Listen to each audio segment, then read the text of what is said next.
NKTelco Sports. We're at Sidney Memorial Stadium where the Xenia Buccaneers will take on the Sidney Yellow Jackets.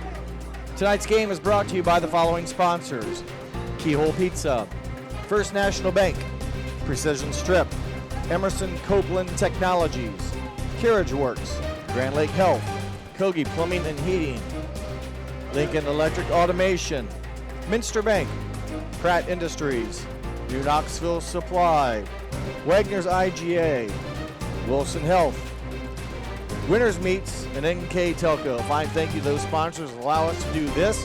My name is Jeff Henshaw. Alongside me this evening is Brandon Coverman. And Brandon, it's week 10 of high school football. City's going to face one of the better teams in the state of Ohio, and also the front runner in their Miami Valley League Conference, the Valley Division, and the Xenia Buccaneers. Yeah, it's do or die tonight for Sidney. Xenia to number 2 in that Region 8 Division 2. Sidney, number 14. They control their own destiny with the win tonight. They're in the playoffs, but the loss, I'll have to wait and see. Yeah, Xenia brings a lot of offense to the table tonight. They're going to be on display first. As Sidney won the opening toss, and they elected to defer. So we're going to see that high-powered offense averaging 42 points a game. Go to work right away on offense, and it's going to be up to the Yellow Jackets to come up with a good stand, and going to have their hands full tonight. Xenia, as Brandon said, undefeated on the season, number 2 in Division 2. So they've got their playoffs and a couple home games as long as they win, I think, guaranteed for home. And Sidney battling to try to make Week 11 football. It's a beautiful night for football, Brandon, here at Sidney Memorial Stadium. Yep. A little breezy, but I expect that to die down going from west to east. But can't ask for much better weather here in middle to late October. Yeah, exactly, and it's great weather. We talk about this high-powered offense from Xenia. Trayshawn Sanders, second in the MVL in rushing. Trimell Wright, first in the MVL in receiving yards. Gavin McManus, second in the MVL in pass yards. So this high-powered Xenia offense is going to be on display tonight, but Xenia's got the emotional factor of it being their senior night. They don't want this to be their last game of the career. They want to extend it one more week here and play into late October and hopefully November if you're a Sidney fan. Well said, as we are ready now with the opening kick here at Week 10 underway. A line drive kick fielded and returned out by the Buccaneers. And with the return is Juan Underwood. He's tackled at about the 20-yard line. That's where the offense will take over. And Brandon, let's go through the keys to the game tonight, brought to you by Keyhole Pizza for the Xenia Buccaneers. So for Xenia, they want to limit the big plays on defense, and they want to win the turnover battle and run the football efficiently to help set up the pass game. That's been very effective for them this year. Well said. Thank you to Keyhole Pizza for sponsoring our plays to the game. As we're underway here now, the offense of the Buccaneers on the field in white jerseys, moving left to right in the first quarter. And a good defensive play to open up the first handoff, if you will, a 3-yard gain, 2-yard gain, and bring up second down. And that's the thing here. Try to put Xenia behind schedule here, and keep them long down in distance so your pass rush can get at the quarterback. Gain of 2 or 3 on that play. Yeah, probably tough to get them out of system as offensively minded as they've been. And there's a run straight up the middle by the running back. And we'll go through our starting lineups here. First for the Xenia Buccaneers, brought to you by Emerson Copeland Technologies. Center is Gunnar Steffen. Left guard Rylan Falvey. Right guard Caleb Martin. Left tackle Gabe Funk. Right tackle Landon Butler. Those are the offensive line. And we'll get the rest of the starters after this penalty against the Yellow Jackets. Tight end is Jackson Tate. Wide receiver is Trimell Wright and also Juan Underwood and also Tremonde Henry. Running back is Trayshawn Sanders, and the quarterback is Gavin McManus. The starting lineups for the Xenia Buccaneers, sponsored by Emerson Copeland Technologies. That was Austin Yates jumped in the neutral zone right there. That's not a play right there for City that you can have happen right there. Yeah. Gives Xenia another play. Tough break. You give them an automatic first down. You don't give them a chance to get the offense off the field as Trayshawn Sanders around the left side gains about 4 or 5. And while they are on piling the pile, will also now give me a chance to go through the Sidney defense. That is also brought to you by Emerson Copeland Technologies. And on defense, your nose tackles Austin Yates, defensive end Luke Carter and Carter Collinsworth, defensive backs Tank Fleming and J.Y. Wheeler. Your safety is Dylan Kelly. Miles Vordemark, and Kevin Marcus. Linebackers are Bryce Hughes, Wyatt Biddle, and Riley Vestal. First pass of the game is broken up nicely on the far side by Tank Fleming. He was defending wide receiver number 7. Tremel Wright is correct, and first incomplete pass stops the clock with 9:55 to go here in the first quarter. Yeah, and you're going to see Wright get a lot of action here tonight. That was, nice play by Fleming. He's going to be following Wright around here a lot tonight here. Not on him right now, but that was a good play. Well, handoff off right side. It'll be short. And it'll be about 4th down and 2. Decision time here, as I believe the ball carrier was Saunders. So Vordermark on the tackle, and that'll bring up a 4th now and 1. Because of the penalty gave them a first down, it now moves it out a little bit closer to midfield, and a decision here from Coach Harden in his 2nd season as head coach at Xenia. And crashing through the line and across the line to gain is the talented running back, number 3, Trayshawn Sanders. And again, that's why they run it on 3rd and 5 right there to set up that 4th and short right there. And then they get a nice push up there by the guys up front. Sanders having a great season, 157 carries coming in, a 9.4 yard average. That's per carry, so that's a huge average. He has 21 rushing touchdowns, all for number 3, Trayshawn Sanders. Another run for Sanders. He crosses midfield and will fall forward, keeps the pile moving, and I'll bring up a 3rd and 5, 3rd and 4. 2nd down, sorry, you're right. 2nd down, and that's always a good play on 1st down to get about 5 or 6. Yeah. You talk about staying in the system. Other than maybe penalties, I'm sure Xenia has faced favorable marks on their offensive snaps. And generally, too, Sidney's going to toss it around the field a lot. Sidney's a big air attack. Xenia a little more balanced, even though we've seen a heavy dose of the rush here early on in this opening drive in the script here from Coach Harden. Penalty marker from the back judge, a referee. On the carry there was number 6, Juan Underwood. We'll see what the call is first. Illegal shift or penalty against the Buccaneers. Their first penalty of the ball game, and that'll be the negative play that we talked about. It brings up now 2nd and long, 2nd and about 9, 2nd and close to 10. So a break here for the Sidney defense, a chance for them to make the play. It makes it kind of like a 1-yard rush there, so to speak. Yeah, on the first carry, yes.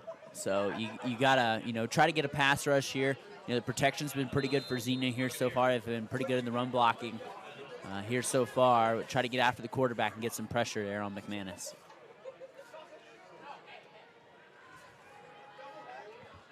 Clock moving, under 8 minutes to go. Sanders off the right side this time, and again gets the penalty yards back and maybe 1 or 2 more. So now it brings up 3rd and manageable, 3rd and 4.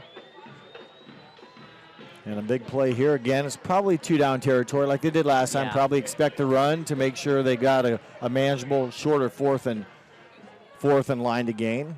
Yeah, it's why you run it. That's why you run it on 3rd and short often. If you know you're going to go for it on 4th down, you have 2 play calls in your pocket here if you're Xenia. McManus, the quarterback, just a sophomore, 5'11", 180-pound sophomore, calling the signals.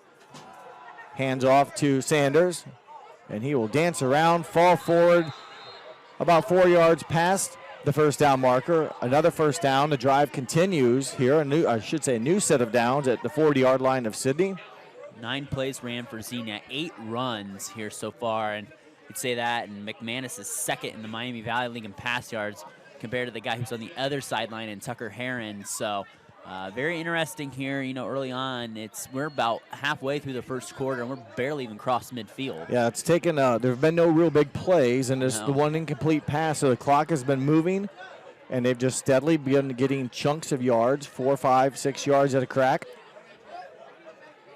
McManus hands off to Sanders now around left side, and he's tripped up, but not before he gains another 4, almost 5 yards. Give him 5. 5 there, and then just eating the clock away. You come into this game, you think Xenia's probably a little bit of a favorite looking in here record-wise, and they're usually this would be a game plan of an underdog, but been very effective here for Xenia so far. Sanders again, 9.4 yard average per carry, 21 rushing touchdowns on the season. He hasn't had the big 9-yard carries yet, but been very efficient on all of his touches for a good 4 to 5 yards per touch. This is Sanders again. This time, nice defensive play by the Yellow Jackets, number 56 on the stop. Braden Swain, junior lineman there with a nice shoestring tackle and a rare stop for just a short yards, actually no yards. So 3rd down and 5 from the 35. So again, probably 2-down territory. So the defense for Sidney will have their hands full here.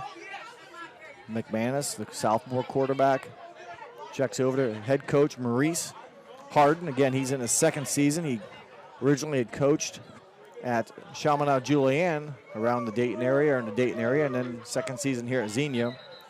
And there's a whistle, and I think Coach Harden will take a timeout. A precision strip timeout is being taken here at Sidney. We'll take one with him. You're watching high school football on NKTelco Sports.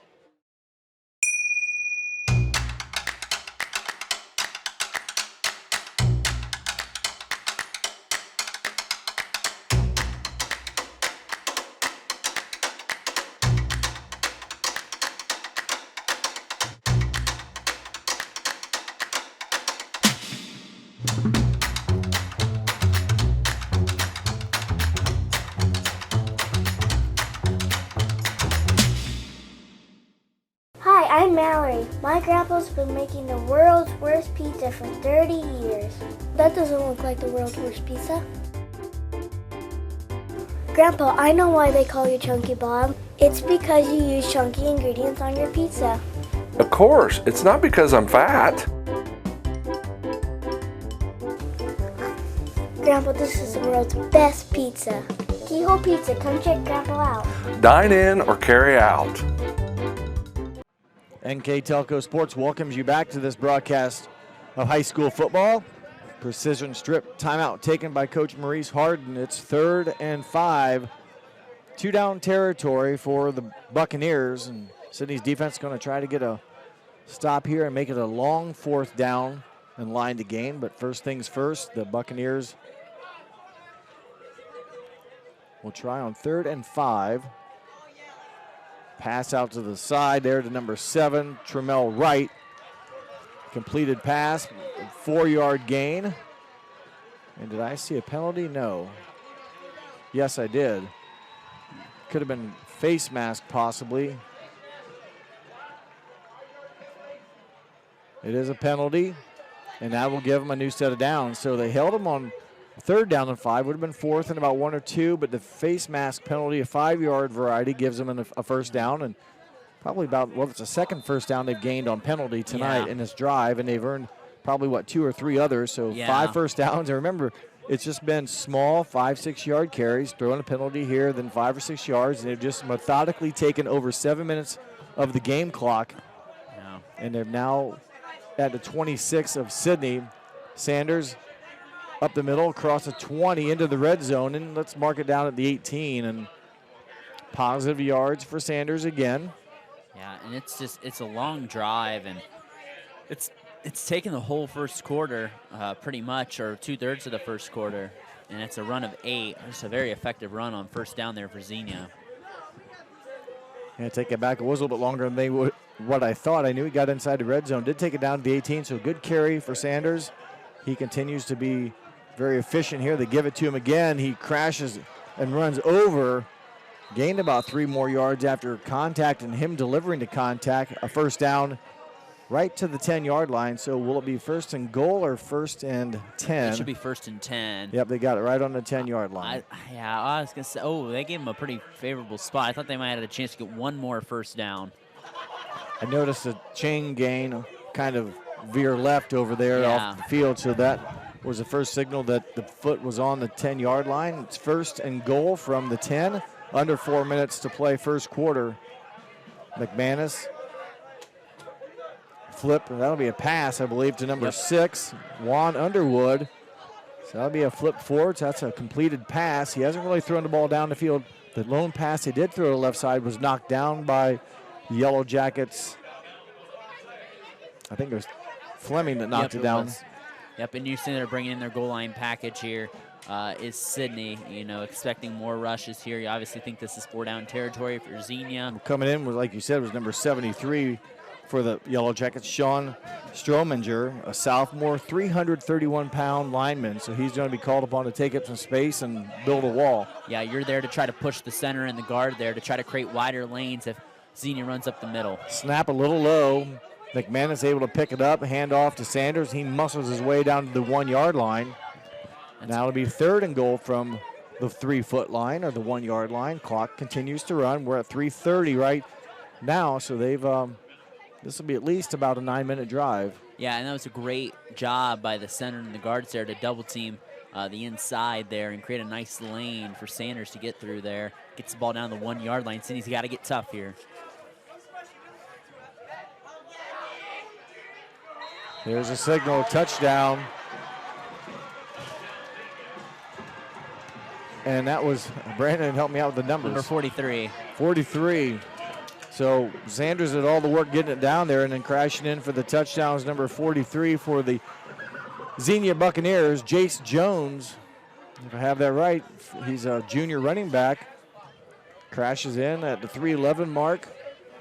Yep. And for Jace Jones, that's his 2nd touchdown of the season.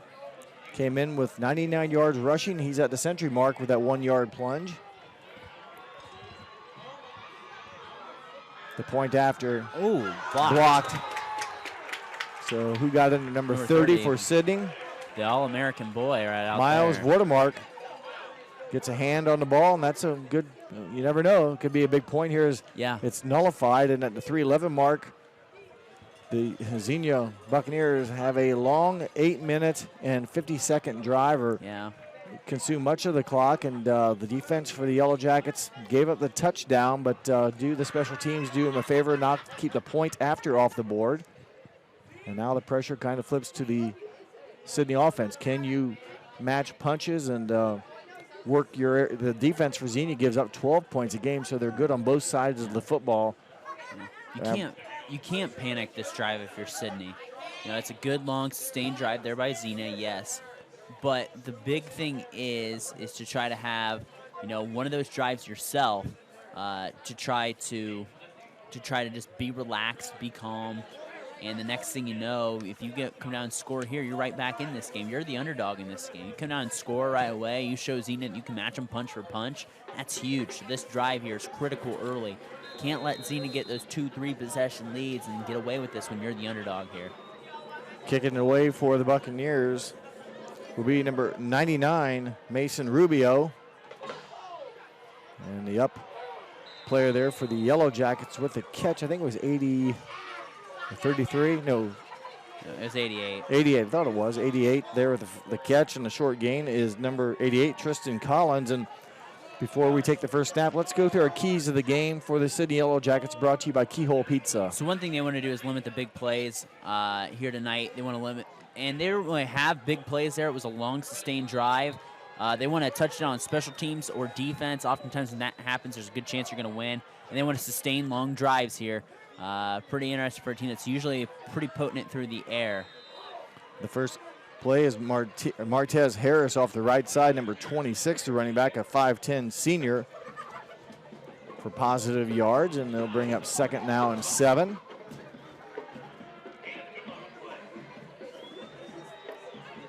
We'll go through the starting lineups here after this next play. First pass of the game by Tucker Heron. Battled and knocked away, intended for receiver Sam Reynolds. Defensively back there for the Xenia Buccaneers, number 4, Trent Smith. And that offense we talked about, the center, Gunnar Steffen. The left guard, The center for the Yellow Jackets, Eli Biddle. The right guard, Hayden Cottrell. Left guard, Will Boshears. Right tackle, Thomas Siebert. Left tackle, Brennan Barnes. Tight end, Griffin Moore. Wide receivers, Julius Spradling. Sam Reynolds and Jai Foster Wheeler. Your running back is Isaiah Foster, and your quarterback is Tucker Heron. The offensive starter, sponsored there by Emerson Copeland Technologies. Heron rolling out, tough play. He's not going to get it off, and a combination sack there with 11 and 36 for the Bulldogs. Good pursuit, good pressure downfield, nothing open. As getting the sack will be Austin Penowit, and also number 36, Ronnie Butler. The Buccaneers defense comes up big. Yeah, and they try that go ball there on second down. Xenia not fooled there at all by Sidney at all. And they get a huge, sack there on third down, a 3 and out. And Sidney defense has to step up now. Not an ideal start. The punt there by number 11, Dylan Kelly. Gets a decent bounce. And a short return there by number 6 on the far sideline, Juan Underwood. And that's where the Buccaneers will start their second drive. So they held it for almost 9 minutes. Sidney held it for about a minute and a half. And with a minute 52 to play in the first quarter, the Buccaneers will be back on the field going left to right.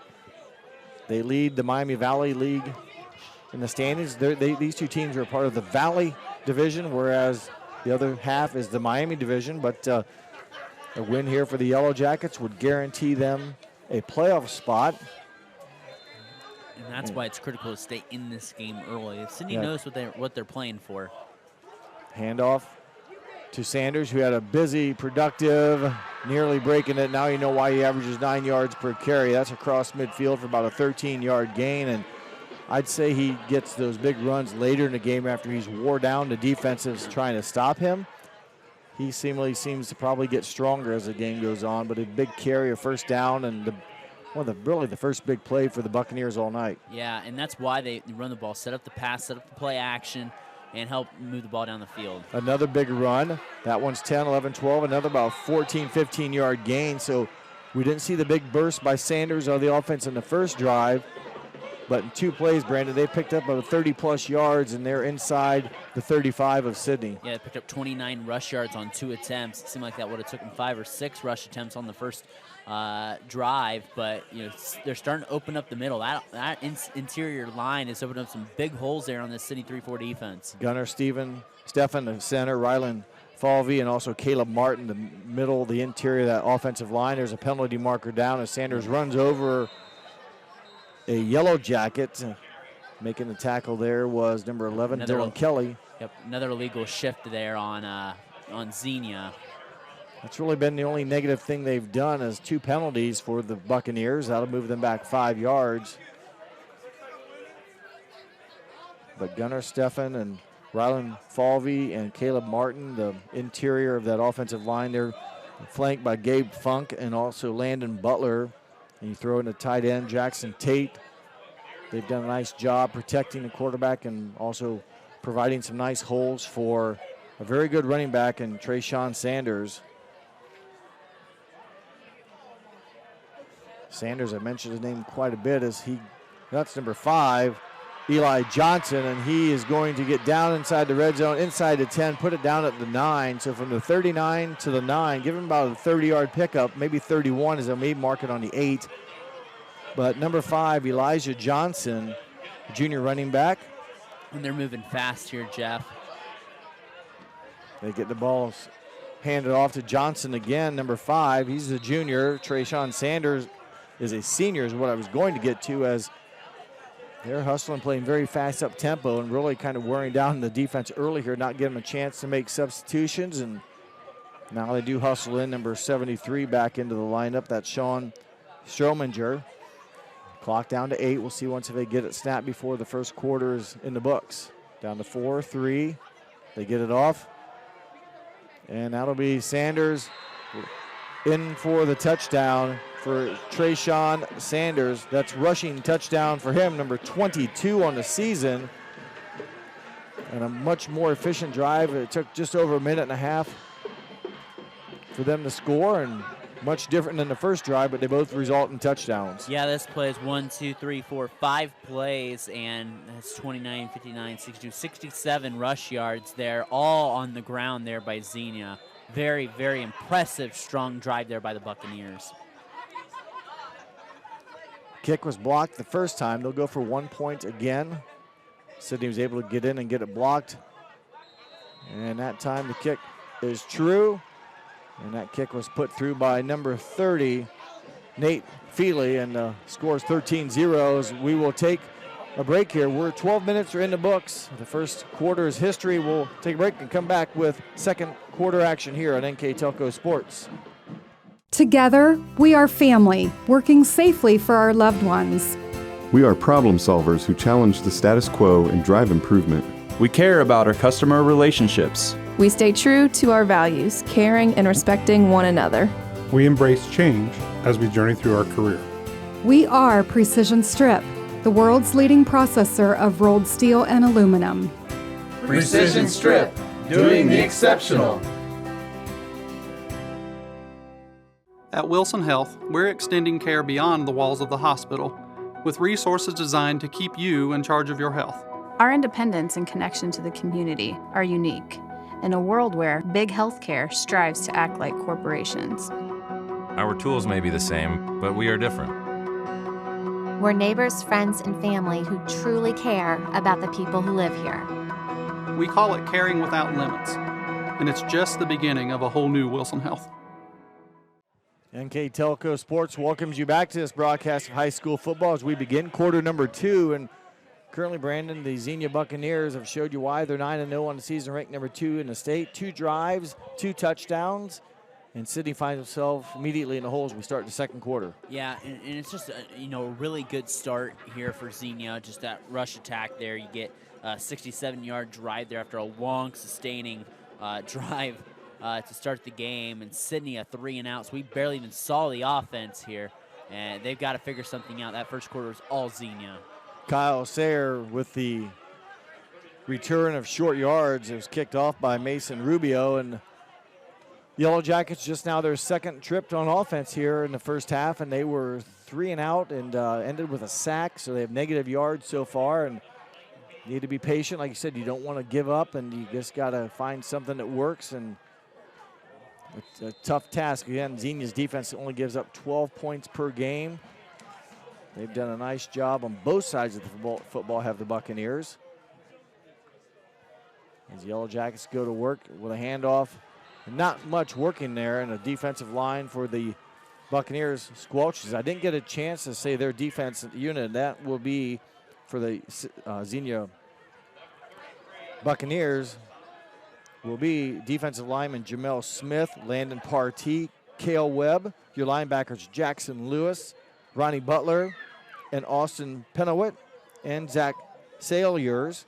Cornerbacks Aiden Solis and Trent Smith. Your safeties Trenton Lee and Tremonde Henry, the defensive unit for the Buccaneers. Second down and long. Boy, well defended, double team pass interference. Yep. He grabbed Reynolds right up on the pad there. It's more of a holding than a defensive pass interference, I would say. He grabbed around on the back side and then came down. It was clean on the front, not clean on the back. There's 2 parts that go into it. I think it was a hold. You're right. And I think it depends when the ball, if it's in the quarterback's hand, it's holding, and if it's in the air, it might be interference. I don't know, but nonetheless, it was a defensive hold. First down, much needed for the Yellow Jackets. Maybe some momentum.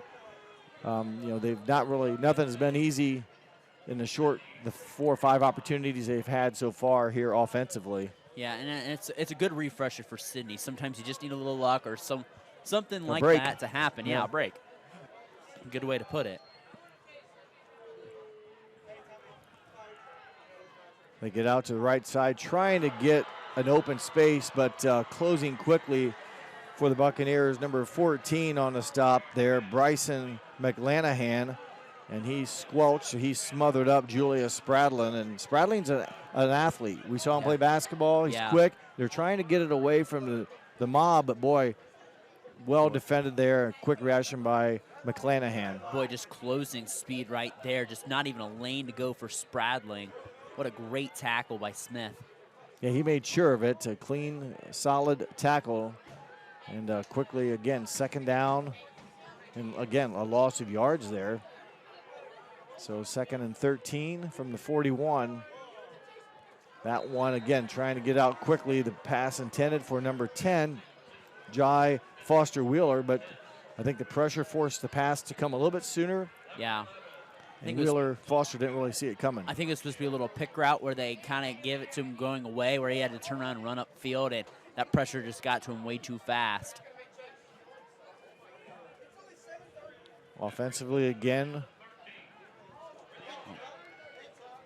for the Yellow Jackets, the quarterback Tucker Heron, the running back Isaiah Foster, wide receivers Jai Foster Wheeler, Sam Reynolds, and Julius Spradley in your offensive receivers, and Griffin Moore is the tight end. Pressure almost. Yeah, they didn't throw the flag, and getting rid of it to avoid the sack. There is the penalty. It looked like holding, and that's where the flag is laying right now. Yep. Declined the penalty. Going to bring up a 4th down, and the penalty is declined. So, again, a quick 3 and out, and you can see the pressure being put on Sidney's offense by a very athletic defensive line unit. And give credit to the defensive backs and such. Nothing open downfield. They've covered very well. Yeah, that was Jamel Smith there on the rush. That was the left tackle right there. Brennan Barnes just got caught up, got grabbed outside the pads. So Sidney has to punt the ball away here early on, back in the dangerous Xenia offense. Dylan Kelly with the punt. Nice boot. It'll take a Sidney bounce, and they'll need a break here as it will wiggle down to maybe the 25, 26. Doesn't quite touch 25. So that's where the Xenia Buccaneers will start their 3rd offensive play of our series. I should say the first half. They've been very efficient, just extremely 2 different drives, Brandon. We alluded to it earlier. The first drive took 9 minutes. The second drive took 1.5 minutes. Yeah, and it's just, and they ran the ball in chunks that last drive. The other one was just long, and it bruises you down. And, it might have played that first drive might have played a little bit to City's benefit if they came down and scored right away, but they didn't. They went 3 and out, and, the Xenia defense held tight, and they've played really well here so far. Handoff to Sanders around the right side, and he, again, gets to the 30. That's a pickup of 15 yards, and now you see why that 9.1 average is so healthy. The first drive, they kind of held him in check, if you will, but they've not been able to stop him since. And he's had big chunk yards in these last few carries for number 3, Trayshawn Sanders. And another big game here in the Miami Valley League tonight. Butler and Troy, winner of that. If Butler wins, they get in the playoffs. They're trailing Troy right now 7-0. Well, untouched until he's about 4 yards down the field, maybe 5 yards, and then he's falls forward for another one, so give him 6 more on that first down carry. Brings up 2nd and 4 from the 36. Credit this this offensive line here for Xenia. Look at the holes those interior linemen are opening up. They are not running outside the tackles. They're running pure smash mouth football right now. And watch this offensive lineman play. Don't always watch the skill guys. Watch those guys up front. We approach the 9-minute mark, clock rolling. Sitting kind of in a covered McManus, another handoff, and another, you mentioned he wasn't even touched until he got through, and he's going to take it to the house. He's going to go from the 36. No, he's going to get caught. Touchdown saving tackle by the Yellow Jackets, number 10, Ty Foster Wheeler, from the 36-yard line down to the 1-yard line. So 14 plus 49. 63-yard run. I thought he was going to the distance, but a good hustle by the Yellow Jackets to at least postpone the score. They're going to have their hands full here with first and about 6 inches inside the 1-yard line. And then McManus now looks like he goes under center. McManus wears number 16. He's a sophomore quarterback. And no signal yet. And for the moment, the Yellow Jackets defense has walled up and prevented the score. I don't know if that was by design, if that was supposed to just kind of be a delayed dive, quarterback dive. They're right back in a bunch formation again with McManus under center. This time they hand off to, that was Sanders, number 3, straight up the middle. And well, for 2 tries, they've actually maybe had them lose about a half a yard. Still, it's about on the 1-yard line, but those yards, you can vary in between 3 feet of where it's going to be put. It looks like it's right now on the 1, and they quickly get right back to it. So 3rd down and goal from the 1. This time it's Trayshawn Sanders. Again, another wrap up and tackle. So this becomes a big play here. Trying to pick up who maybe made it. Kevin Marcus was one of the defenders in it that made that stop right at the goal line, but tough to see as I think they're going to possibly take a timeout here. Yeah, I think you're running down the clock here. Maurice Harden sitting there right next to the official. Oh, yes. Looks like he wants to take a timeout. So 3 quick bang plays right up the middle, as well as we praised the offensive line at this down and distance with everyone really condensed in there, not able to find a hole. So that'll bring up a timeout on 4th down. We'll take a precision strip timeout with them. You're watching high school football on NKTelco Sports. CarriageWorks has expanded and now can hold up to 25 cars in our service bay. CarriageWorks thrives on customer satisfaction. We accomplish that by providing top-of-the-line technology. CarriageWorks now uses a laser beam system to measure down to the millimeter of factory specs to better service you and get you back on the road. CarriageWorks has a brand new top-of-the-line paint booth that uses waterborne paint. There's no job too big or too small for CarriageWorks. We are certified collision specialists. Come in and see us today. Kemmler Orthopedic Center is focused on a personalized, caring approach to treat all aspects of orthopedics, including total joint replacement, shoulder reconstruction, stem cell injections, and more. Dr. James Kemmler and Jed Cooney, certified PA, are dedicated to providing the best orthopedic care in the Grand Lake region. Kemmler Orthopedic Center has offices located in Salina and Van Wert, along with extended evening hours. To schedule an appointment, call our office at 419-586-5760. 4th down and now about 3 as the drive started, Brandon, or not the drive, but the touchdown saving tackle that put the ball on the 6-inch mark now is back on the 3-yard line. So a 4th down here. The Buccaneers of Xenia will go for it. And they have stuffed 3 attempts all straight up the middle. We'll see what Xenia does here on 4th down. It'll be a pass. And did he catch that? Oh, my, he did. Oh, wow. Great catch, a little bit thrown behind him. It was a tight end, I believe.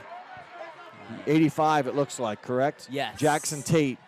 Boy, Sidney almost got a break. The pass was pressured a little bit. It was a little bit behind Jackson Tate, but he made a great catch almost from behind him and able to hang on to it as he went down, and a big play for Tate. He now has 2 receiving touchdowns on the season. And for McManus, he has now thrown for 19 touchdowns. And with the PAT at number 30, Nate Feely.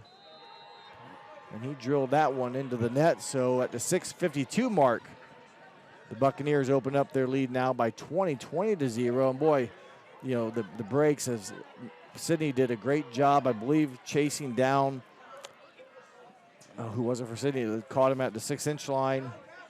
I think, was it Marcus? Was it no? I can't remember. I'm lost my so thought there. And it's like, well, you know, you think, well, they're going to score right away. Well, they almost came out with an incomplete pass on 4th down. So, you know, you give the Sidney Yellow Jackets credit. You know, they made the play, they didn't give up, and, you know, we're within a great catch from the tight end for the Buccaneers, number 85, Jackson Tate, from taking over on downs, albeit it would have been on about the 3-yard line. But Buccaneers come up with a touchdown, their 3rd of the first half. And Mason Rubio will kick it away. He wears number 99. You watching that extra point attempt again. Miles Watermark is screaming off the edge. He's one of those seniors, leader of the defense here. You know, I'm sure he's talking to his teammates. You know, let's step it up here. You know, it's been 3 drives, giving up 3 scores. Love watching Miles Watermark play. He's a fun player to watch for Sidney. His sister Larkin plays about the same way. She's aggressive. She plays soccer and basketball, very aggressive on the basketball court. This is fielded by number 6, Tank Fleming, I believe, or is it 5? It's 6, I believe, from my angle. Yep. So I had it right with Tank Fleming, sophomore. As now the Yellow Jackets will try to improve. They've had a tough first 2 drives, negative yards to their efforts so far. Some good defensive plays by the Buccaneers. And last time Brandon, it looked like Sidney tried to throw the ball to the flat, get it a quick pitch to the outside, get away from the mob in the middle. But the Buccaneers closed pretty nicely and made it difficult for the Yellow Jackets to get anything in rhythm going. Wow. And he scrambles. Hey, it's positive yards. He'll fall forward for a few. Tucker Heron, again, 1,500 yards plus passing on the season. Heron on the season only has 14 rushing attempts. Now he has 15. I think as a quarterback, a lot of times in high school, they may get a few more scramble attempts. But really not a running quarterback. Does more through the air with 1,500 yards. He has 16 throwing touchdowns.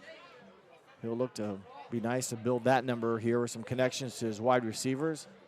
With the carry around the left side goes number 26 for the Yellow Jackets, Martez Harris, and not much room, just could not get around the corner. Yeah, and Sidney had a tough job there, but on that first down, if you watch Heron, that was really good footwork. He stepped up in the pocket, evaded some defenders, and made a 4-yard gain out of it there. Sidney struggling here to really get anything going on in the early downs. It's taken away from setting up shots downfield for Sam Reynolds, which they tried on the first drive, which got broken up. Yeah, you've got 3 receivers in Foster Wheeler, Reynolds, and Spradling that you'd like to be able to get into the game plan and make the defense, cover them, but just can't get them the ball yet.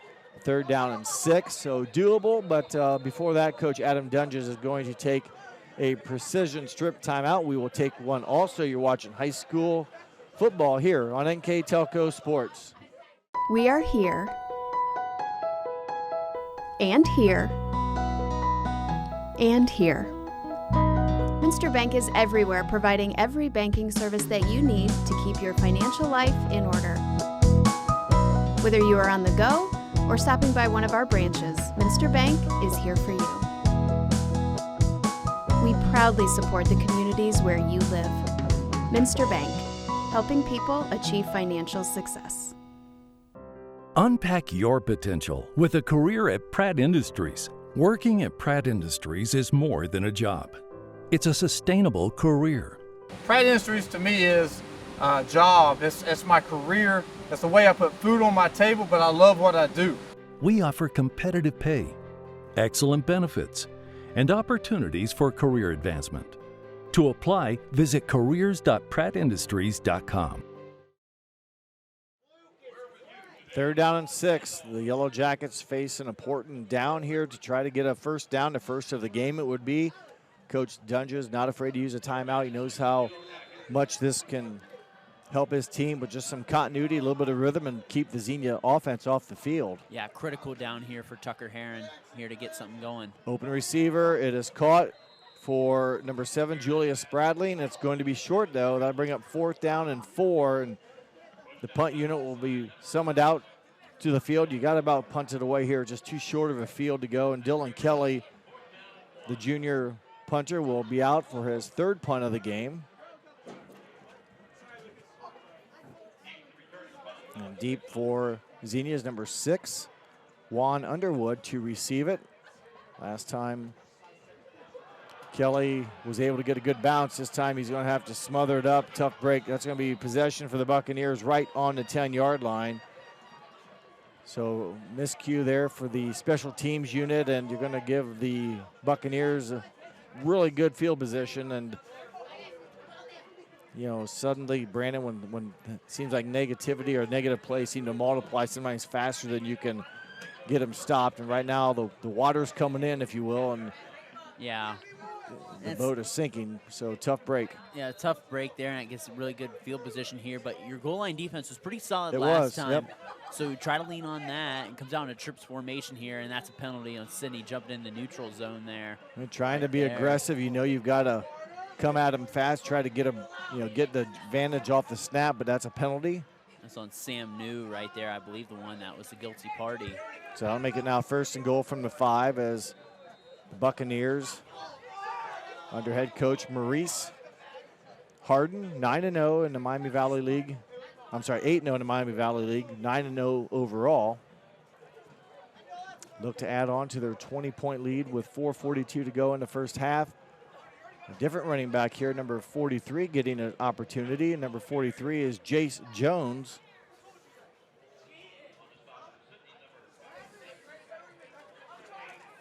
And on to stop Braden Castle, I think it was 57, they said, with a tackle possibly. Yep.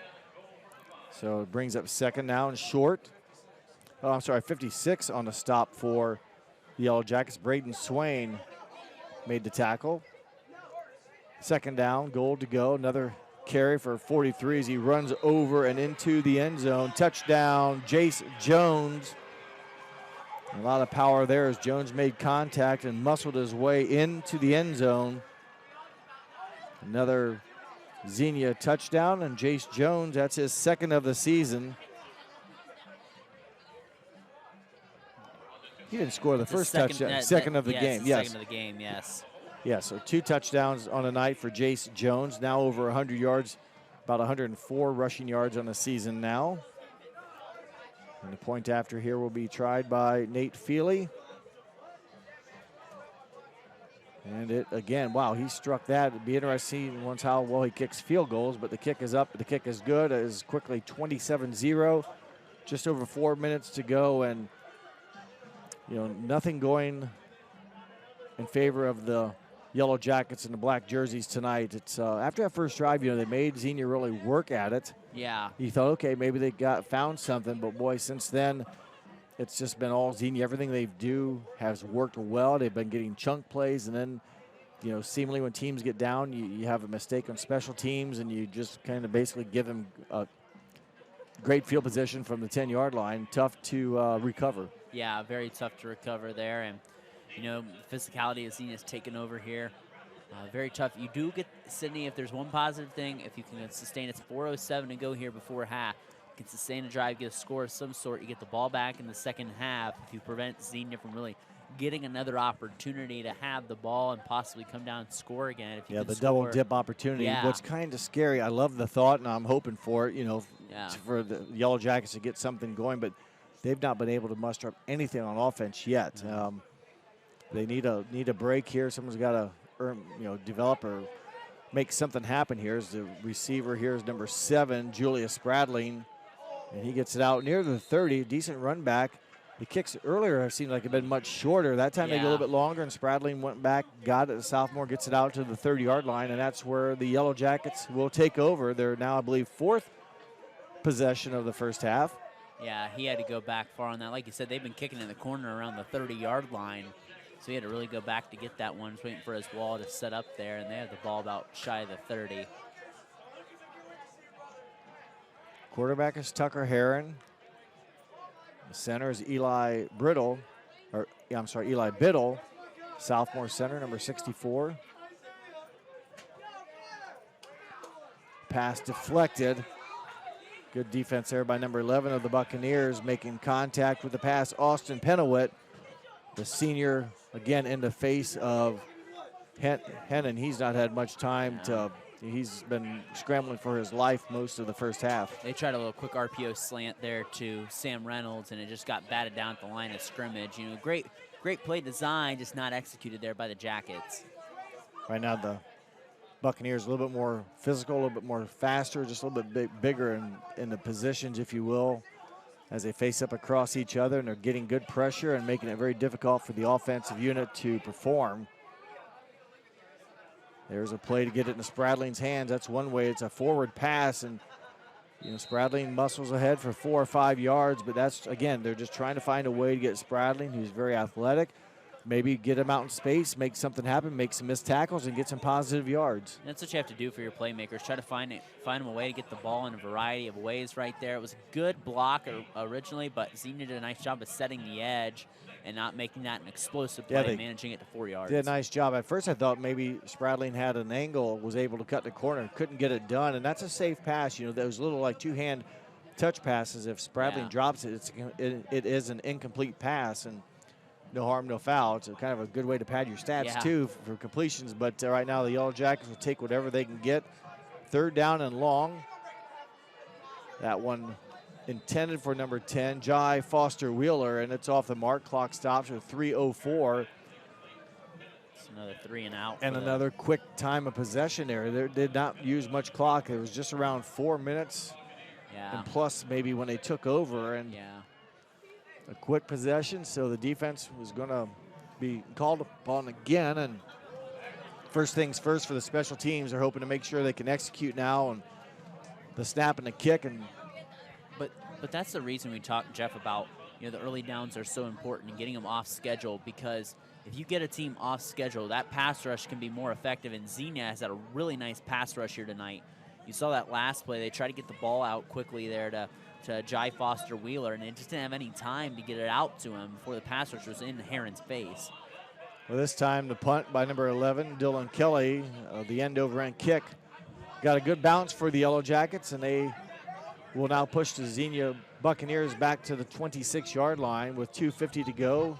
Buccaneers have 2 timeouts as they will look to try to score before halftime, and right now they lead 27-0. Xenia number 2 in that region behind Cincinnati Winton Woods. Xenia's closest game has been a 5-point game with Tip City this year, so they've been dominant all season long. That's the only game that's been within single digits. So they've been dominant in pretty much most of their wins this year. Sanders again, positive yards, give him 6 on the carry. 2nd down and 4. So he's been very good. He's not had any negative carries tonight. He's had a short one for maybe 1, or maybe down at the goal line he was stuffed a couple times, but there's a 1st down carry. Give him 5 on that carry. 1st down, move the chains, 2:20. The clock will stop until the chains are reset. But we've seen Xenia score pretty quickly, albeit though their last drive was just basically a 10-yard drive. Didn't take them long, and they've done it on the ground. Limited passing yards, if any. There's barely any. They might have had one of those like safe touch passes. Yeah, that, 1, 2, completions. 3 pass attempts so attempts far here tonight, and it's 2 of 3 with the touchdown. There's the 4th pass. There you talk about it. Number 7 there. There's Tremel Wright, the senior receiver there. That's a safe play. Again, you get your guys that have some speed, get them moving, and let them pick their hole and force the defense to cover. Yeah, and that's the thing is McManus is 2nd in the Miami Valley League in pass yards too. So and Tremel Wright is the leader in receiving yards in the Miami Valley League. So when you're an offense like Xenia that can go, okay, we have this really good pass game, we can run the ball too. And it keeps the defense It does. honest. It's tough. They're well balanced. Tremel Wright, 987 yards and 17 receiving touchdowns. Did you say timeout? Timeout by okay. Xenia. Minute 52 to go in the half. We'll take a precision strip timeout. You're watching high school football on NKTelco Sports. Are you looking for a rewarding career? Lincoln Electric Automation in Coldwater and Fort Loramie supplies top-of-the-line automation systems to manufacturers. Lincoln Electric Automation routinely develops its team through hiring and by offering advanced technical training. We understand that every employee matters, and every role contributes to the success of our business. We offer advancement opportunities, competitive wages, and benefit packages. Visit LincolnElectric.com and get on track to a better career and a better future. New Knoxville Supply Company, the supply source for residential, commercial, and industrial jobs. We specialize in plumbing products from many name brands, electrical products from replacing a light switch to rewiring an entire house, heating, air conditioning, and geothermal products, sheet metal ductwork, installations, and service. We are now housing more inventory, so all the hardware items you need to complete the job are available right away. New Knoxville Supply. Stop in, call, or check us out online at newknoxvillesupply.com. 2nd down, 2. Buccaneers take timeout.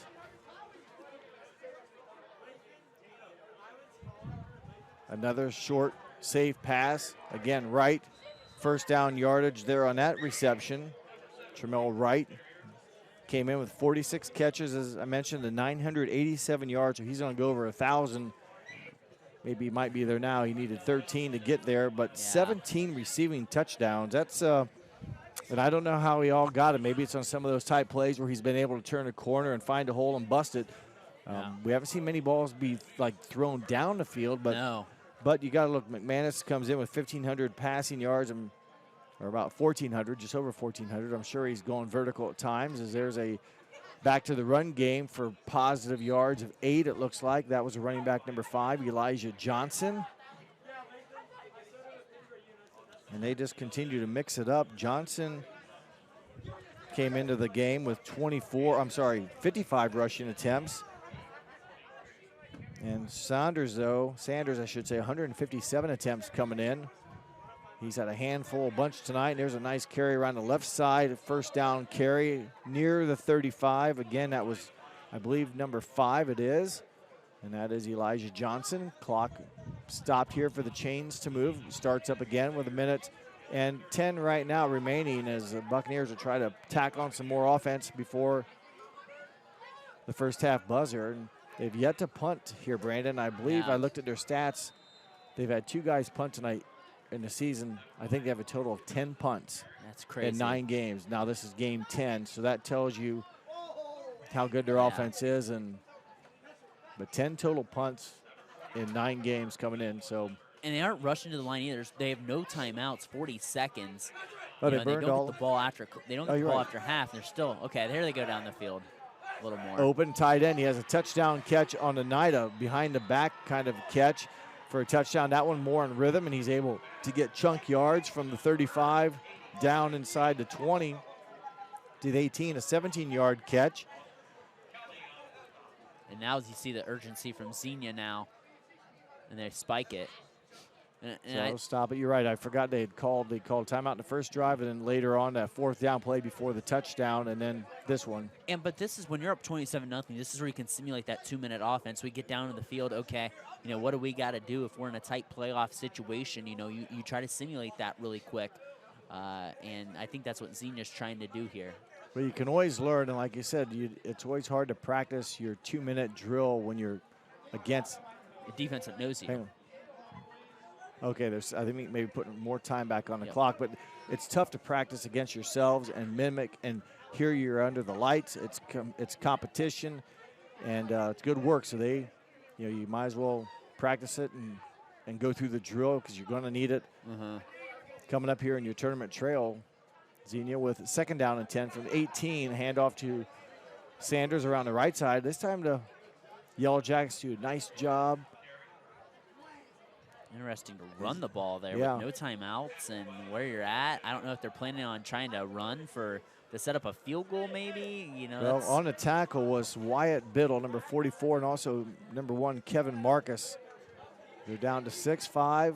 They go the end zone, and that'll stop the clock with 2 seconds left. Pass intended for number 6, Juan Underwood, and the ball's on the 17 to be a 34-yard field goal kick. And I think we're going to get a chance to see that. We've seen him boot some extra points. He did have 1 block, but the other 3 he's kicked have gone deep into the net. So we're going to have a chance here. I believe he's kicked 2 field goals on the season, 1 for 2. Again, not really a field goal kicking team. When you have strong offense, you score touchdowns. Yeah, just trying to I think get that, that feel, just that game situation. If you only kick 2 field goals, why not try here now? Aiden Solis, the holder, number 15, the kicker, Nate Feely. Oh, he fell down. Tough break Turf for, monster. Yeah, give the credit there to the turf here as a misstep, and that is the end of the first half. 2 12-minute quarters are in the books. It's the Xenia Buccaneers 27, the Sidney Yellow Jackets 0. We'll take a break and come back with second half action. You're watching high school football on NKTelco Sports. Whether you do business from a corner store or a corner office, there is one asset your business cannot do without: the internet. Everything from sales and marketing, training and shipping, PR, HR, and R&D, your business relies on a fast, reliable, and secure connection. And now, it's more important than ever to partner with an internet provider you can trust. Get Flight Fiber for Business, backed by local tech support from NKTelco.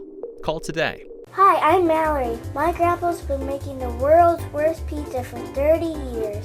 That doesn't look like the world's worst pizza.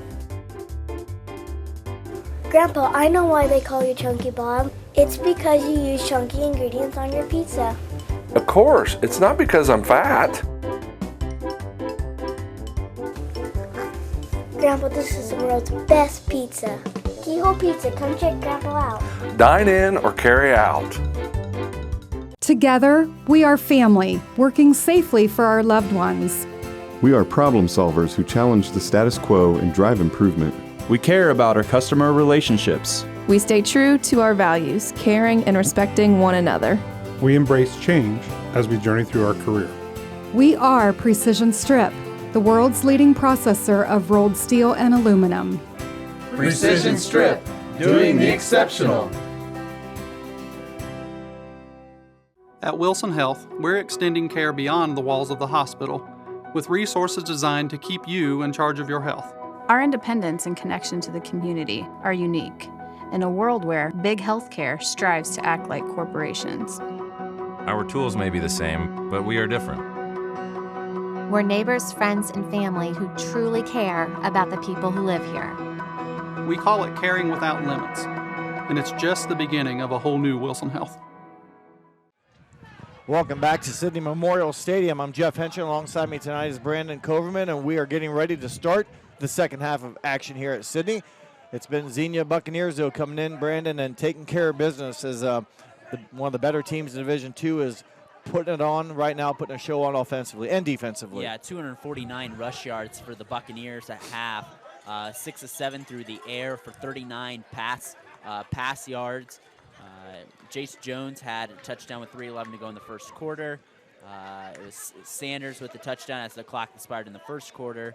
Jackson Tate with 6:52 to go in the second quarter had a touchdown, and then Jace Jones again with another touchdown to get to their 27 points. On their first drive, they had that extra point blocked.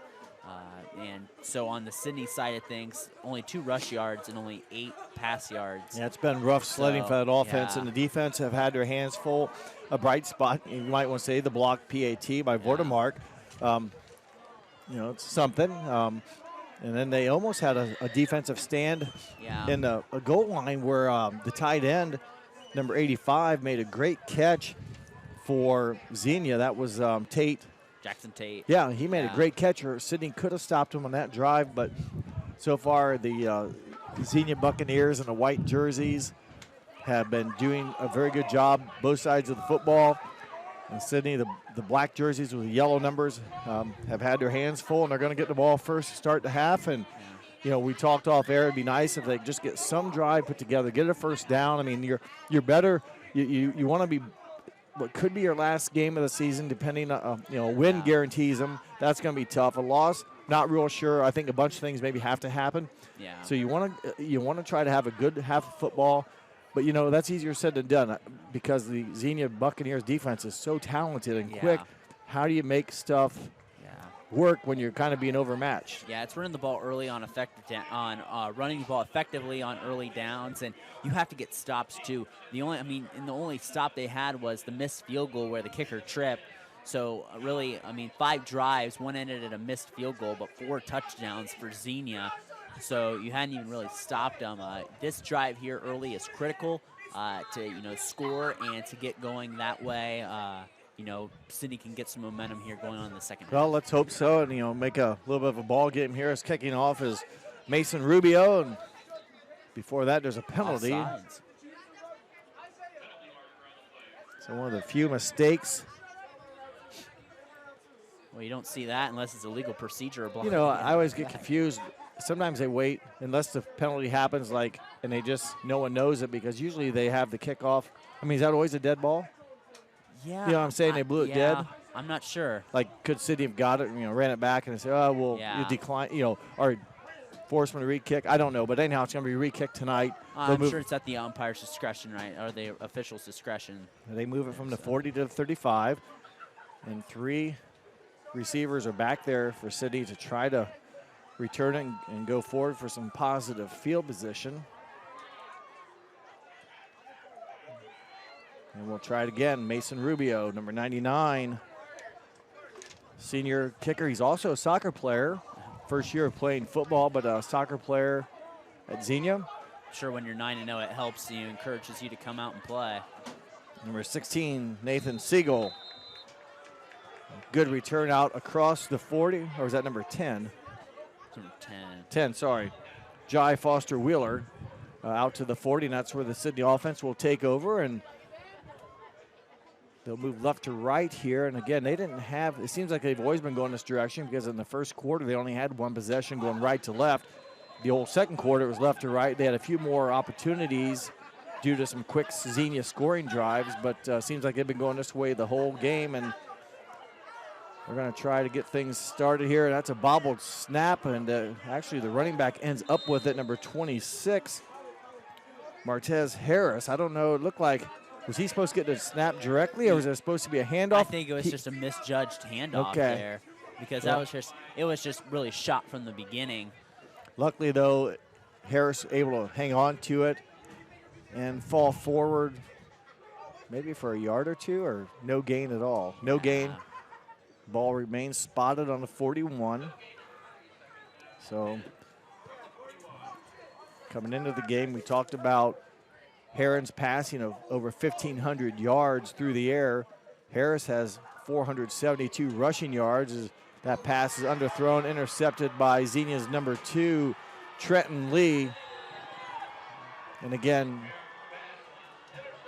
Sidney receiver down the field, I believe was number 2, Sam Reynolds. He was well covered, and the ball just kind of hung up, and Trenton Lee, number 2 for the Buccaneers, steps up for the big interception. Yeah, and they try that go ball to Sam Reynolds. They tried that on the first drive. They, you could tell Xenia's watched Sidney tape. They like that play a lot. They like that go ball. But the safety had that easily covered there, and that was just the ball was underthrown. It was easy for Trenton Lee to catch up to that. It was underthrown, and well, Trenton Lee gets his first interception of the season for Trenton Lee, and good field position on a 36 of Sidney. The Buccaneers will take over, and that's running back number 36 with the ball carrier, Ronnie Butler, sophomore running back. We've seen a lot of guys getting some touches here. As tonight's game looks like they're going to get a lot of players involved. And the clock, again, they really get to the line quick. They don't always snap it right away, but they are going to draw another penalty on the Yellow Jackets jumping into the neutral zone. That's happened about 3 times for sure, maybe 4. Yeah, and they're just trying to get a push edge up front, because they haven't been able to. The Xenia interior line has done a really nice job, but is blowing some holes open in this Sidney defense. And, the offensive linemen generally don't get a lot of credit, but, man, they have been spectacular tonight for Xenia. Watch it right here. Look at that hole they created. Yeah, he's not even touched. Really just some arm tackling attempts. Tough to stop Sanders, who's good anyways, and then you give him some running room and a somewhat running downhill. He's able to just get some big chunk yards. And boy, just when people watch football, they watch the quarterback, they watch the receivers, they watch the running back. Watch the offensive line at a time, and you'll pick up on a thing or two, and it'll help you understand football a lot better. Just watch those offensive linemen. These interior offensive linemen, when I say the interior, the left guard, the center, the right guard is what I mean, not the tackles. But they are blowing some holes open for this defense. And Sidney's loading the box, too. They're not, they're really loading the box and trying to stop the run. And a safe handoff there, a forward pass. I think it will go down as a run. That's number 20, Tremonde Henry. Sophomore running back, again, gets a chunky yards down to the 5, so another 15 or 20-yard pickup there for the Buccaneers. Yeah, 15-yard pickup there, making it 1st and goal from the 5 for Xenia. Gunnar Steffen is the center of the offensive line you talked about. He's a sophomore, 250-pound sophomore. On the left guard's number 52, Rylan Falvey, and he's a good size. This time they're able to get some. Yeah, still gets a couple yards, but Rylan Falvey, 185-pound senior. And on the other side of the center is Caleb Martin, number 63, 230-pound junior. So talk about the size. They've done a good job, and now it's going to bring up 2nd down and goal to go. Ball resting on about the 2. Yeah, and if Xenia could score here, it would start the running clock as well. 35 is running clock, isn't it? I believe it's 30. 30? Unless I'm confusing it with basketball.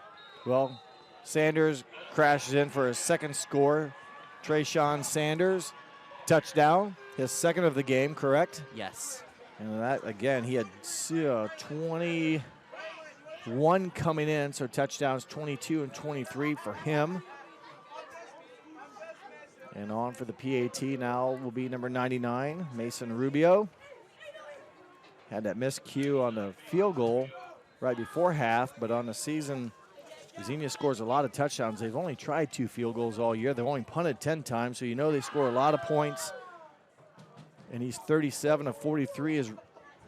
I'm sorry, this is not Feely. This is Rubio, who's good, as Rubio is now 9 for 10 on the season, so he gets a chance for some point after touchdowns, and another touchdown for the Buccaneers. That pushes it to 34-0 here with 9:29 to go in the third quarter. I'm Jeff Henson. Alongside me tonight is Brandon Coverman, and we came in, we knew Sidney had their hands full, and Xenia has not faltered.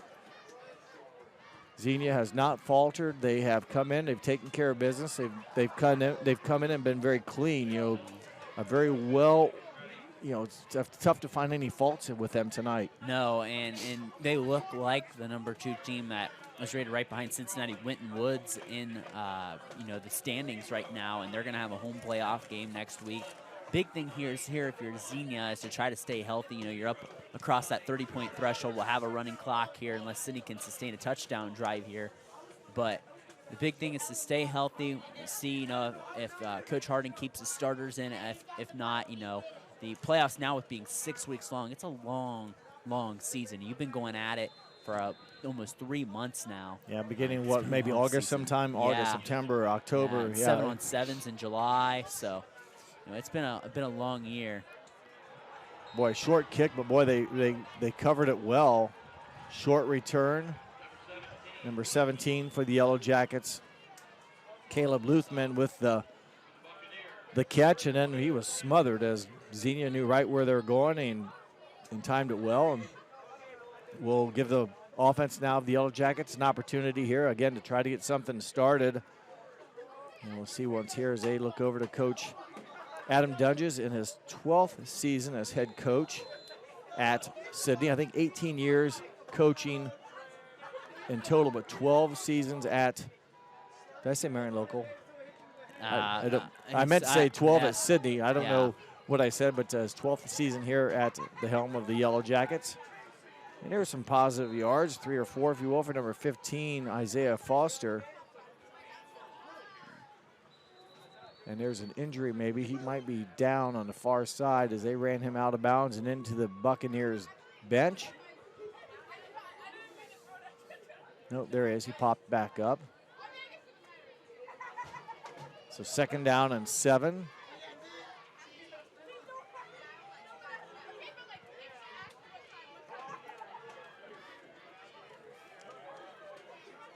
And the game clock has not been started. Something is still at 25, the play clock.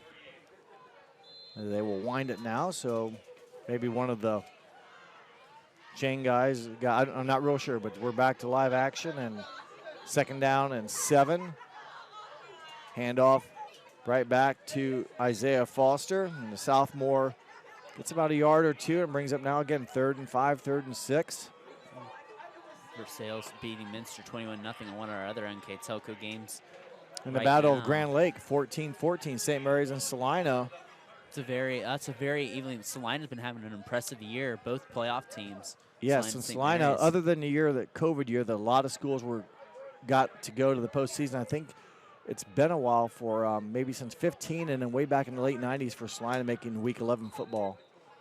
There's a penalty, and it's going to be encroachment, offsides against Xenia. So now it becomes 3rd and much more manageable. 3rd and short, give it maybe 3rd and just a yard, Brandon. So a mistake by the Buccaneers, and maybe the Yellow Jackets can get their first down of the football game. Yeah, has not been given by a penalty. That is, they did get one that was by a penalty, but you have to have 2 play calls in your back pocket. If you're Coach Adam Dunges right here, and there's a false start there, that's the right tackle right there. Or did he flip? Motion's going to be the call, so that'll put it right back to where it was. So again, you know how edgy it is. You know the guys you're facing are bigger, faster, stronger. So you want to make sure you don't get. You want to get the jump. You want to get the first contact. You want to get the lower position. And low man wins. Yeah, and that time he just flinched a little too soon. Penalty pushes it back, and Right back to where it was. Piqua, only up in Stebbins 14-7. That game may be a little closer than some anticipated. Sidney lost to Stebbins last week, a game that really hurt them. Marion Local beating Coldwater 28-0 at halftime right now. And what I'm sure is a heavily attended game. Yeah, with the 50-50 draw will be big. That's a battle for the Midwest Athletic Conference title outright, or the winner will have it outright. There's a nice move and wiggle room, if you will, as Julia Spradling with the first down right at midfield. And they try to get Spradling the balls. That time was more of a pass. We've seen him get it in the backfield with a little bit of like a shovel pass to try to get the athletic receiver some running room. So first down for the Yellow Jackets. Clock running now as we approach the 5:45 mark. The clock continues to run with the running clock. If Sidney can get a score here and they're right at midfield, they stop that running clock. Once it gets under 30? Yep. We'll find out. High snap is recovered, and the handoff goes to number 15. He's had a couple carries here. Isaiah Foster, the sophomore. And the Yellow Jackets, good down and distance and back-to-back first downs. Yeah. 50 from the give him a 10-yard pickup. It's a nice run by Foster too. So trying to build a little momentum inside of Xenia territory for the first time all night. As the offensive unit gets the signal from Coach Dunges. Number 64, Eli Biddle, the center, will snap it back. A new quarterback in the game, number 9 with the throw. And that's a catch by Reynolds. And number 9, Tucker, I'm sorry, that was Tucker Heron. I had the wrong jersey number. 9, Heron, a completed pass to Sam Reynolds. 3 consecutive first downs. Nice thrown ball, and Reynolds did a nice job with the catch and making some moves upfield as they are on a 21-yard line. It's a 19-yard pickup right there, and get the ball out fast. Kyle Coleman, the offensive coordinator, trying to get his bunch going here. We got a man player down. So we will take a break. We'll step away here with breaking the action as you will come back with more high school football here on NKTelco Sports. CarriageWorks has expanded and now can hold up to 25 cars in our service bay. CarriageWorks thrives on customer satisfaction. We accomplish that by providing top-of-the-line technology. CarriageWorks now uses a laser beam system to measure down to the millimeter of factory specs to better service you and get you back on the road. CarriageWorks has a brand new top-of-the-line paint booth that uses waterborne paint. There's no job too big or too small for CarriageWorks. We are certified collision specialists. Come in and see us today. Kemmler Orthopedic Center is focused on a personalized, caring approach to treat all aspects of orthopedics, including total joint replacement, shoulder reconstruction, stem cell injections, and more. Dr. James Kemmler and Jed Cooney, certified PA, are dedicated to providing the best orthopedic care in the Grand Lake region. Kemmler Orthopedic Center has offices located in Salina and Van Wert, along with extended evening hours. To schedule an appointment, call our office at 419-586-5760. Welcome back as we get ready for action again. The injured player, number 75, Austin Yates, junior, walking off the field on his own power. We hope that everything's okay with Mr. Yates. Number 75 is actually Brennan Barnes. You're right. There on my roster. You He's are correct. Senior. 74 is Austin Yates, and my glasses and my bifocals not working as well as they used to. Brennan Barnes, the injured player, the senior, off the field on his own, and with 4:04 and the clock moving now, Yellow Jackets will try to build on 3 consecutive first downs. Foster flag. Got some wiggle room, and that's going to be in the backfield. And if that's a hold, that's going to hurt. Those high school penalties where they penalize from the spot of the foul is going to move them 10 more yards back further than that. So it becomes about a 13-yard penalty. It's tough right there too, trying to get something going here. But the past few plays have been effective. You've been able to move the ball pretty well. So, Sidney's had no problem this drive. If they can have plays like they had early on in this drive, this penalty should not affect them that much. No, because everything's 4 downs. It's 4 down territory. Yes, it is. First down and 24. As they'll try to get back to that nice rhythm they had. Some good runs. Bradley in the catch. I think Foster also a good run. Number 9, a quarterback, Tucker Heron. He's a junior. He will keep it. They'll try to get Spradlin on a little move around the pick player a little bit, but well defended as Spradlin able to fall forward for a couple. I'm sorry, Reynolds with a catch, but Spradlin maybe down there kind of almost trying to set the pick and trying to curl around it, but well defended by the Buccaneers of Xenia. Ever since that interception, Heron is 3 for 3 with 34 pass yards, so Heron playing really well on this drive. Brings up 2nd and 22 now from the Xenia 33-yard line. Play clock down to 6. Heron. Bullet pass is going to be knocked away at the very end. Defended nicely by number 33 of Xenia. As it looked like the catch was made. It's broken up. But Jackson Lewis broke it up. The intended receiver was Jai Foster Wheeler, and somewhere in that play it was knocked out of his hands, and now bring up 3rd and 22. Coach Dunge is wanting a flag there. I don't know why. He's arguing with the back judge there. And maybe contact before, maybe a holding out of the cut. I don't know. I thought it was pretty clean. Yellow Jackets have to hurry up. Play clock's down to 6, 5, I think they're going to take the timeout 4. Here. Yep, and Coach Dungeons will take a timeout. And we will take a precision strip timeout as well. 1:30 to go in the 3rd quarter. You're watching high school football on NKTelco Sports. We are here, and here, and here. Minster Bank is everywhere, providing every banking service that you need to keep your financial life in order. Whether you are on the go or stopping by one of our branches, Minster Bank is here for you. We proudly support the communities where you live. Minster Bank, helping people achieve financial success. Unpack your potential with a career at Pratt Industries. Working at Pratt Industries is more than a job. It's a sustainable career. Pratt Industries to me is a job. It's my career. It's the way I put food on my table, but I love what I do. We offer competitive pay, excellent benefits, and opportunities for career advancement. To apply, visit careers.prattindustries.com. Welcome back from the precision strip timeout. Yellow Jackets face a 3rd down and 22. A drive that had some momentum has faltered. The pass far side.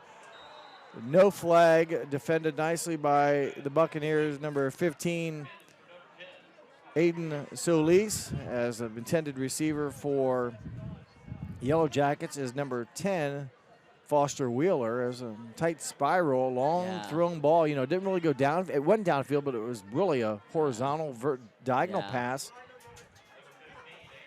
But just broken up nicely by the Xenia Buccaneers defense, and now it brings up a 4th down and 22. Boys' drive had 3 consecutive first downs, and then was it the penalty, and then just kind of got the rhythm gone. Heron, open receiver or intended receiver, is knocked away at the very end. Number 4 for the Buccaneers, Trent Smith, knocked it away. Good job knocking away versus intercepting it. Better field position. The intended receiver, Julia Spradling, for the Yellow Jackets, down in the area, but a lot of time in the air for the ball to be thrown. And number 4 for the Buccaneers, Trent Smith, able to knock it away. And that's a new set of downs now as we go the other way with the Buccaneers under 30 or at 31 seconds here in the 3rd quarter. Clock starts on the whistle with a running clock. And they got to get 1 snap off before the end of the quarter, according to the play clock. So imagine this is the last play of the 3rd quarter probably here. Sanders leaps over a couple would-be tacklers and gets about 8 yards, and that will be the last play of the 3rd quarter probably. Clock down at 10. And Sanders continues to run downhill, and the players will basically flip the sides of the field. We'll go from the 41, flip it over, and the Buccaneers will go left to right as we close out the 3rd 12-minute quarter here at Sidney. It's the Buccaneers 34, the Jackets 0. Watching high school football on NKTelco Sports. Are you looking for a rewarding career? Lincoln Electric Automation in Coldwater and Fort Loramie supplies top-of-the-line automation systems to manufacturers. Lincoln Electric Automation routinely develops its team through hiring and by offering advanced technical training. We understand that every employee matters, and every role contributes to the success of our business. We offer advancement opportunities, competitive wages, and benefit packages. Visit LincolnElectric.com and get on track to a better career and a better future. New Knoxville Supply Company, the supply source for residential, commercial, and industrial jobs. We specialize in plumbing products from many name brands, electrical products from replacing a light switch to rewiring an entire house, heating, air conditioning, and geothermal products, sheet metal ductwork, installations, and service. We are now housing more inventory, so all the hardware items you need to complete the job are available right away. New Knoxville Supply. Stop in, call, or check us out online at newknoxvillesupply.com. As we start the fourth quarter, I want to go through some of our additional sponsors to help us bring you these telecasts. They include tonight our Keys to the Game sponsors, Keyhole Pizza, our scoreboard sponsor, First National Bank, Think First. Timeout sponsors, Precision Strip. Our starting lineup sponsor is brought to you by Emerson Copeland Technologies. And our Player of the Game award for the city player tonight will be sponsored by NKTelco. Thank you to these fine sponsors that allow us to bring you a lot of high school action and area schools getting to be covered, as this young man is playing very good football tonight.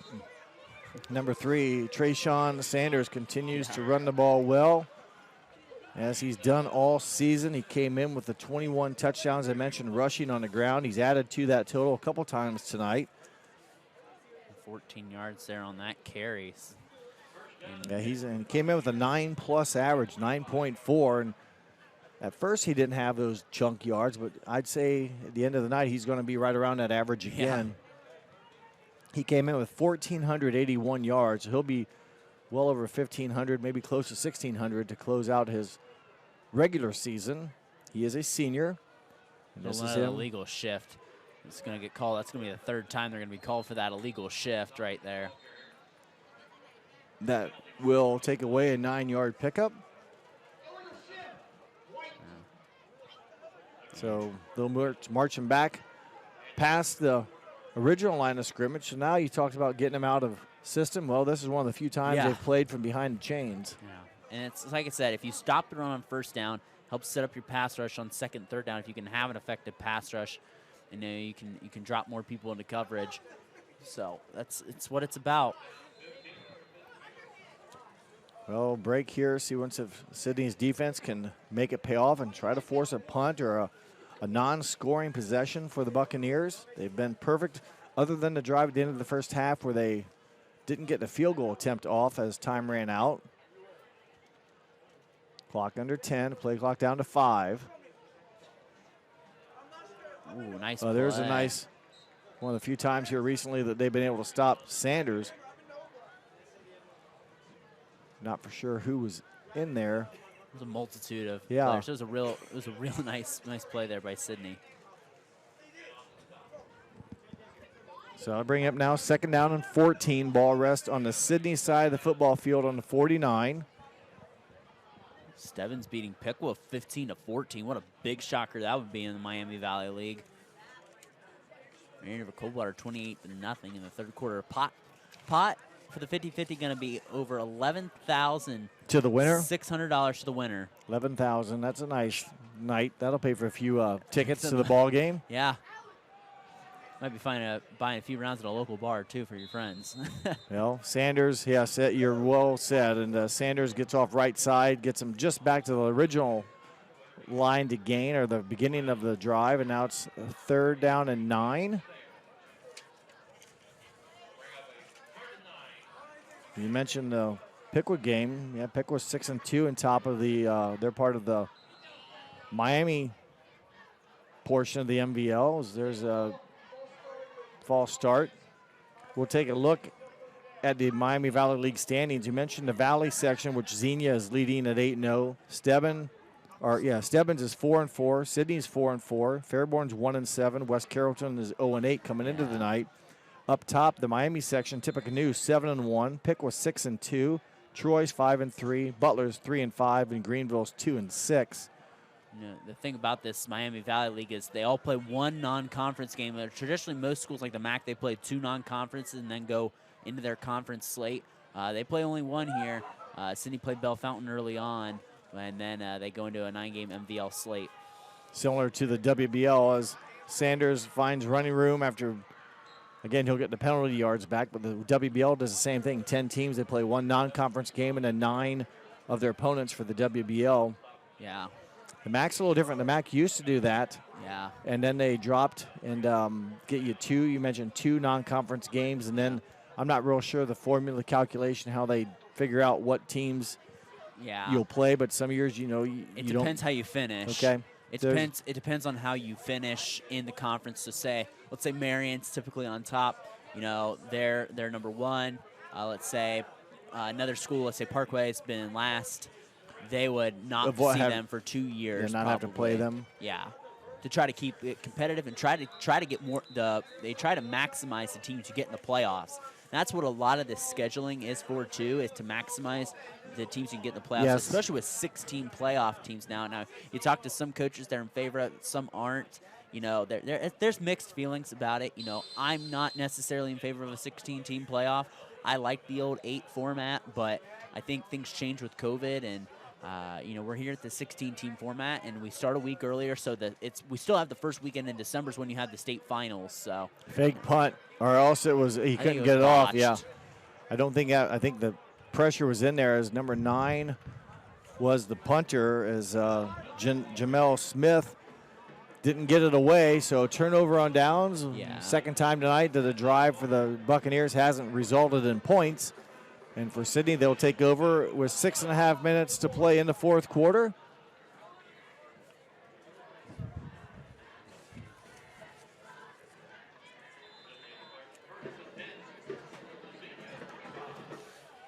So Yellow Jackets have a chance here to put some points on the board, avoid the shutout. Although they had a decent drive the last time, it self-destructed once they got into deep territory, but a nice run there for number 26 penalty. It's going to come back. They're going to call an illegal block. As a nice run by Martez Harris, senior running back, is going to be unhappy when he turns around and sees the marker on the field. And you get a good run like that and have it taken tough back. break. It's tough. A couple players have their hands in the air like, who was it on and what did I do maybe? But I didn't see it other than I saw the flag thrown. So tough break for the Yellow Jackets, and they get a big chunk yard that would have had them down inside the 20, maybe near the 10, wiped out. So now again it's 1st and 20 from now the other side, their own side of the 50, the 45-yard line.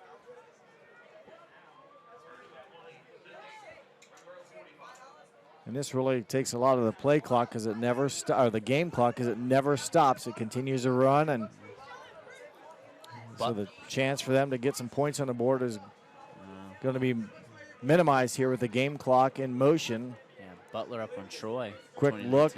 They get it to Foster Wheeler. He's spun around and upended by number 33, Jackson Lewis. Again, the defense for the Buccaneers have not really had any miscues. They're solid. They haven't missed tackles. They've been really doing a nice job covering the receivers, and nothing has been easy for the Yellow Jacket offense. No, and they've played very fundamentally sound this whole game. And yeah, they just don't do anything except they just stay within their limits. They don't try to make anything special and overrun plays. They keep everyone in front of them and have been very solid on their tackling.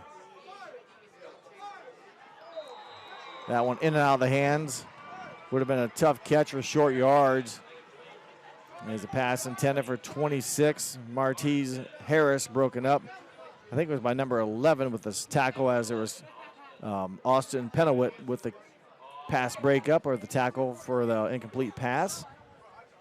So now 3rd down, 16.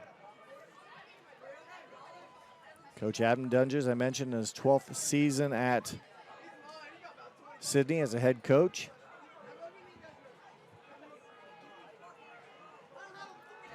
Pressure coming up the middle. Hennon able to escape. And that one out of bounds. And slow to get up, but now he's popping up to his feet. Is the intended receiver, Julius Spradling. Or was it Reynolds? But nonetheless, Reynolds. incomplete pass. Reynolds, the intended receiver. So now 4th down and 16. Yeah, and if you can't get it here, Xenia can really run out the clock here and end this game. So.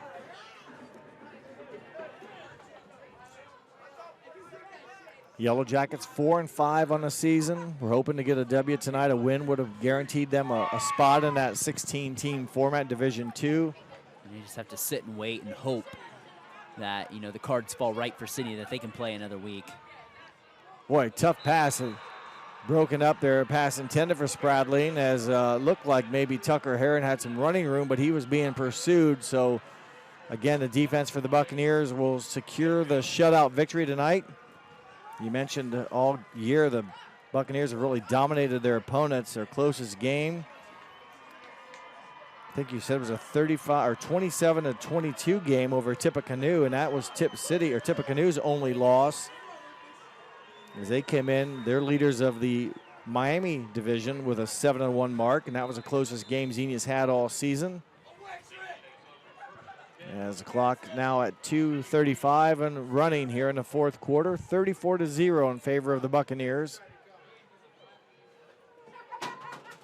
And kind of for what it's worth, remember this game opened up with a 9-minute drive for the Buccaneers that resulted in a touchdown. And since that time, there have been much shorter drives. And another nice run here as he'll be pushed out inside the 20 is running back number 5, Juan Underwood. A host of running backs for the Buccaneers have been involved tonight. And I believe we have a whistle, a timeout possibly, or an injury. Referee has a timeout, and I think it was for a player's injury, and that's the only time the clock will be stopped unless there's a timeout taken on the field by one of the teams. We're at 1 minute, 59 seconds. They wind it, the clock starts. Yeah. And you can go for pretty much a knee here if you're Xenia. Ball rests right on the 15-yard line, and they will finish undefeated on their regular season, will the Xenia Buccaneers. And they will have they're winning, if they can continue to win in the postseason, a couple of home games to their credit. And my understanding from a local photographer, a film guy here for Xenia, the fire trucks will be lined up to pick them up and bring them back to their city, to their town, for a celebration at the football field here on their way back from Sidney. As looking for another score is number 5, Elijah Johnson. That's a great feeling. If you've ever been, part of that, I know, Jeff, with your daughters last year, winning a state volleyball title, that's a great feeling. It is. Coming in, and I was part of a state championship this past spring. There's nothing greater than that. Going through senior community supporting you, it makes. I don't know if bigger towns do it, but Xenia's doing it. But for the small communities like Russia, New Knoxville, it's a neat little thing, and the area fire departments chip in and help pick the teams up and give them quite the escort into town. As it looks like Xenia here, they're excited to finish their game. They're trying to chase down Coach Maurice Harden with the Gatorade bucket. That right now is maybe, and they missed him. Well, I think it was empty, but Coach Harden, congratulations to his team. His second season there, the Miami Valley League champions of the Valley Division. And for the Sidney Yellow Jackets, a tough break for them as they will suffer their 6th loss of the regular season. They'll have to wait as we see the results of these games on Friday night if they get a Week 11 opponent. As you see the players shake hands, I want to run through our sponsors here. And they include Keyhole Pizza, First National Bank, Precision Strip, Emerson Copeland Technologies, Carriage Works, Grand Lake Health, Kogi Plumbing and Heating, Lincoln Electric Automation, Minster Bank, Pratt Industries, New Knoxville Supply, Wagner's IGA, Wilson Health, Winners Meats, and NKTelco. Thank you to those fine sponsors, and also our live stream sponsor tonight. These additional sponsors include Burke Petroleum, Chiltex, Cy Sweeterman Incorporated, Dickman Supply, Hometown Opportunity, Hillsman Automotive, Park National Bank, SecureCom, and St. Henry Bank. All right, Brandon, let's wrap up our numbers here in a game won by the Xenia Buccaneers over the Sidney Yellow Jackets. Just taking a look at some rush and pass totals. Xenia did not attempt to pass that second half. They kept it all on the ground there. 309 rush yards for this potent offense. Still 6 of 7 for 39 yards through the air.